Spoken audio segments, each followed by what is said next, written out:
டிட்வா புயல் பேரழிவுகளை ஏற்படுத்தி சென்றது. எனினும் எமது நாட்டில் மனிதம் இன்னும் வாழ்கின்றது. இரவு பகல் பாராது இனமத பேதமின்றி எமது மக்களுக்காக தொடர்ச்சியாக 11வது நாளாகவும் சக்தி சிரச நிவாரண யாத்திரை முன்னெடுக்கப்பட்டது.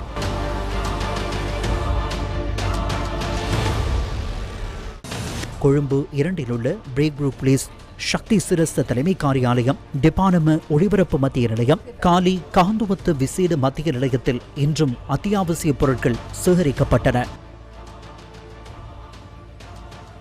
மண்வீடுகள் சரிந்து, வீதிகள் உடைந்து, மண்ணுக்குள் அன்பானவர்கள் புதையுண்டு, அனைத்தும் தலைகீழாக மாறி நெருக்கடியாகி இருக்கும் உறவுகளுக்காக பெருந்திரளான பரோபகார சிந்தனையுடையவர்கள் நிவாரணப் பொருட்களை தொடர்ச்சியாக வழங்குகின்றனர்.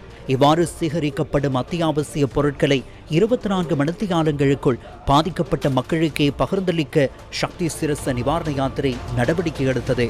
இராணுவ தளபதி லெப்டினன்ட் ஜெனரல் லசந்த ரொட்ரிகோவின் கண்காணிப்பில் இலங்கை இராணுவம் சக்தி சிரச நிவாரண யாத்திரைக்கு பங்களிப்பு நல்குகிறது. தரைவழி, கடல் வழி, வான்மார்க்கத்தினூடாக பாதிக்கப்பட்ட மக்களுக்கு நிவாரணப் பொருட்களை பகிர்ந்தளிப்பதே சக்தி சிரச நிவாரண யாத்திரையின் நோக்கமாகும். நுவரெலியா மாவட்டத்தின் வலப்பனை, மாத்தனை, கண்டி உள்ளிட்ட பிரதேசங்களில் பாதிக்கப்பட்ட மக்களுக்கு நிவாரணப் பொருட்கள் இன்று பகிர்ந்தளிக்கப்பட்டன.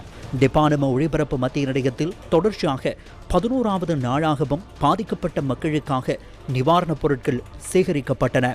டிபானம ஒளிபரப்பு மத்திய நிலையத்தில் ஏற்கனவே சேகரிக்கப்பட்ட அத்தியாவசிய பொருட்கள் மாத்தளை மாவட்டத்தில் பாதிக்கப்பட்ட மக்களுக்கு பகிர்ந்தளிக்கப்பட்டன.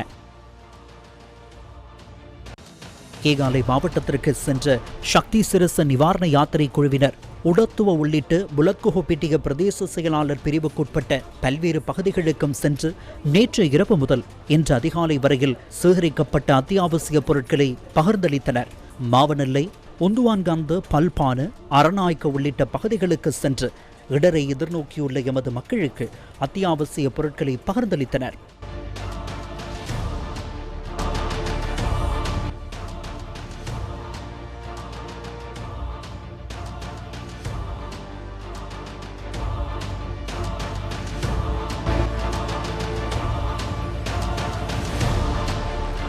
திருகோணமலை பெருகல் பிரதேச செயலாளர் பிரிவுக்குட்பட்ட வாழைத்தோட்டம் பகுதியில் உள்ள மக்களுக்கும், மோதூர் பிரதேச செயலாளர் பிரிவுக்குட்பட்ட நாராயணபுரம் பிரதேசத்தில் உள்ள மக்களுக்கும் நிவாரணப் பொருட்கள் நேற்று இரவு பகிர்ந்தளிக்கப்பட்டன.